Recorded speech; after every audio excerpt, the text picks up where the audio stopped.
Լիլիթ Ստեփանյան, հաջորդ հարցի համար։ Շնորհակալություն, Տիկին նախարար, շնորհակալ եմ զեկույցի համար, կներեք մինչև հարցերին անդրադառնալը չեմ կարող պարզապես չարձագանքել մեր գործընկերոջը, ուրեմն Հայաստանի Հանրապետությունում ստեղծվել է տևական ժամանակ մի այնպիսի վիճակ, երբ նախկին իշխանությունների ներկայացուցիչները փաստորեն հրաշալի պատկերացրել են, թե ինչպես կարելի է լուծել այս կամ այն խնդիրները, երբ որ արդեն ընդդիմադիր պատգամավորներ են, բայց օրինակ, երբ կոնկրետ իրենց լուծման տիրույթում են եղել տարբեր խնդիրներ, իրենք չգիտես ինչու լռել են, օրինակ չգիտես ինչու Դաշնակցությունը, որ տևական ժամանակ ինքն է ղեկավարել փաստորեն, իրենք են ղեկավարել կրթության գերատեսչությունը, փաստորեն չեն նկատել, որ նախկինում ուսուցչին, մանկավարժին դարձրել էին կեղտոտ, արգահատելի քաղաքական process-ի մաս, երբ ստիպում էին նրան ընտրակաշառք բաժանել, երբ ստիպում էին հանձնաժողովներում ձայներ կեղծել, այսօր խոսում են, որ դպրոցներում տնօրեններ չկան, բայց օրինակ մոռանում են ասել, որ հենց իրենց շնորհիվ է, որ տնօրեններից նախկինում բոլորովին այլ ակնկալիքներ կար, մասնավորապես ում համար քանի ձայն պետք է բերեր տնօրենը, իսկ այսօր երբ տնօրենից պահանջները շատ կոնկրետ են եւ ուղիղ են,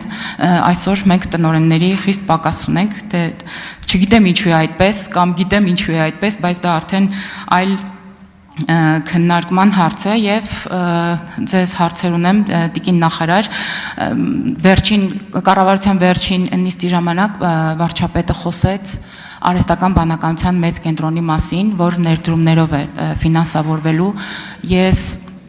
տևական ժամանակ իմ ուշադրության կենտրոնում եմ պահում տեսողության լսողության խնդիրներ ունեցող երեխաների հանրակրթության մեջ բացեր այսպես ասած եւ կցանկանամ չնայած նախագիծը նոր է եւ դե շատ բաներ པարզ չեն մենք այս մասին քննարկում ունեցել ենք Տիկին Անդրեասյան ինչ գործիքներ ենք պատրաստվում ներդնել չլսող չտեսնող երեխաների համար որպեսզի բացի դասագրքերից բացի մանկավարժներից նաեւ կարողանանք ՏՀՏ միջոցներով ավելի դիդակտիկ ավելի հանրամատչելի դարձնել նրանց համար կրթության process-ը Շնորհակալություն Տիկին Ստեփանյան Իրականում տեխնոլոգիաների զարգացումը նոր հնարավորություններ է ընձեռում ներառականության ապահովման եւ օրինակ լսողության խնդիր ունեցող երեխաների պարագայում հիմա բազմաթիվ գործիքներ կան, որ թույլ են տալիս ժեստերի լեզուն փոխարինել հենց այդ տեխնոլոգիական գործիքակազմով եւ օրինակ ձայնը վերափոխել տեքստի, որը հնարավոր է դարձնում կարդալ եւ այդպիսով հաղորդակցվել ու շփվել։ Վստահ եմ, որ առաջիկա այս ստեղծվող հնարավորություններն էլ նաև այդ իմաստով են մեզ համար օգտակար լինելու։ Մենք արդեն իսկ քննարկել ենք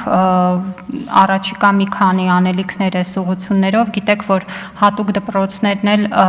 ռեսուրս կենտրոնների վերակազմավորման ճանապարհին են եւ լսողության խնդիր ունեցող երեխաների հատուկ դպրոցն էլ հենց ցանկում ընդգրկված առաջին հաստատություններից է, որը պետք է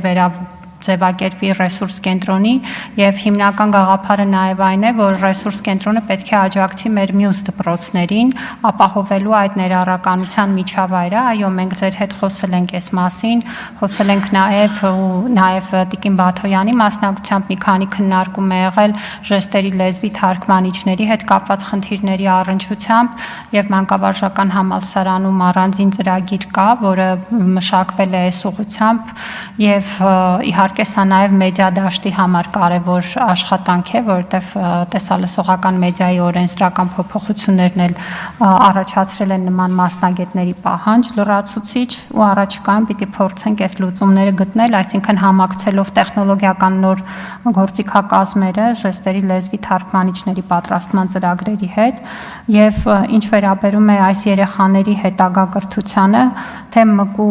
օրենքով եւ թե բարձրագույն կրթության եւ գիտության նոր օրենքով նոր հնարավորություններ են ստեղծվում նաև մասնագիտական կրթության մակարդակում ներառականության ապահովման, որտեղ խելամիտ հարմարեցումները, առանձնացված լուծումները դառնում են հասանելի նաև կրթական այդ մակարդակներում։ Կարծում եմ, որ այս խնդիրները պիտի կարգավորվեն, իհարկե շատ ուրախ եմ, որ դուք էլ ներգրավված եք, համատեղ աշխատանքով կփորձենք առաջ գնալ։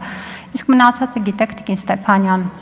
բոլոր խոսակցությունները կարծում եմ առաջին հերթին մեր գործընկերները գիտեն, որ նոր չեն, նույն կրթահամալիրների քաղաքականությունը եւ դրա անհրաժեշտությունը փոքր դպրոցների խնդիրը համակարգում քննարկվում է շուրջ 30 տարի։ Պետք է խոստովանեն, որ չեն ունեցել ոչ համարձակություն, ոչ ազնվություն այդ խնդիրները լուծելու։ Այնպես չի, որ խնդիրները ձևակերպված չեն եղել կամ պարզ չեն եղել։ Շնորհակալություն։ Ունեք արձագանք, խնդրեմ։ Շնորհակալություն, իսկապես շատ դժվար է կենտրոնանալ բովանդակային հարցերի վրա, երբ քաղաքական հարցեր են հնչում, ձեր կողմից հնչած պատասխանի դեպքից առանձնացնեմ եւս մեկ դետալ, հա, օրինակ տարիներ շարունակ միջին մասնագիտական կամ արհեստակցական ուսումնական հաստատությունների տնօրեն դառնալու համար այդքան կարևոր չէին ձևակերպված չափանիշներ, որքան կարևոր էր տեխնացուն դաշնակցական է թե ոչ։ Ուղղակի կան բաներ, որոնց մենք չենք ուզում անդրադառնալ, բայց դե մեր գործընկերները անդադ ստիպում են, որովհետեւ մենք այս մասին զրուցենք։ Տիկին Անդրեասյան, այստեղ ազգային ժողովում բավականին ակտիվ է բաց դռներ ծրագիրը եւ մենք պարբերաբար մանկավարժական կոլեկտիվների եւ սովորողների հետ ենք հանդիպում։ Վերջի 3-4 հանդիպման ժամանակ ես ուրախությամբ նշեցի, որ մեզանում 12-ամյա կրթությունը ստերեոտիպին կայանում է, որովհետև 11-12-րդ դասարանի երեխաները բավականին ողջավորված ասում էին, որ իրենք մեծ հետաքրքրությամբ են այլևս դպրոց գնում, որը կապված է նաև նոր չափորոշի ներդրման հետ, բավականին ողջավորված խոսում էին, որ նախարարությունը կրթության լիազոր մարմինը արվեստը եւ մշակույթը ոչ միայն ավելի ներառական է դարձրել, այլ մոտեցրել է այն ավելի շատ մարզերին եւ ցանկանամ Տիկին Անդրեասյան, որպեսզի պատասխանեք հետեւյալ ավարտում եմ, այս վերջերը շատ ենք խոսում գործուղվող տնօրենների մասին, ովքեր են տնօրենները, ինչու ենք մենք այս որոշումը ընդունել, ովքեր կարող են հավակնել պոտենցիալ գործուղվող տնօրենների շարքին եւ ինչ ունենք գործուղվող ուսուցիչների մասով։ Շնորհակալություն։ Շնորհակալություն Տիկին Ստեփանյան, իրականում տնօրենների գործուղման խնդիրը առաջ է եկել այն պահին, երբ որ պարզ դարձավ, որ ոլորտում բովանդակային նոր պահանջներ դնելու արդյունքում ամեն 100 տեխնացուից 5-ն է կարողանում հաղթահարել գործընթացը եւ ի վերջո նշանակվել տնօրեն,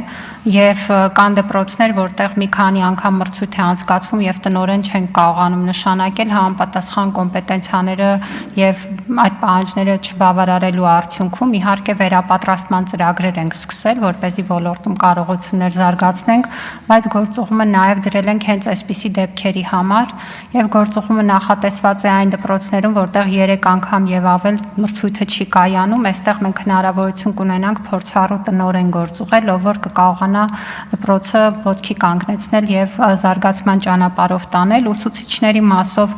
ակտիվությունը մեծ չի, մենք բավական լավ ցուցանիշներ ունենք Լեռնային Ղարաբաղից բռնի տեղահանված ուսուցիչների ներգրավման, դրանցից ավելի քան 400-ը գործուղվեց մեր տարբեր դպրոցներ, տեղի կողմից ակտիվությունը մի քանի տասնյակի շրջանակում է։ Շնորհակալություն։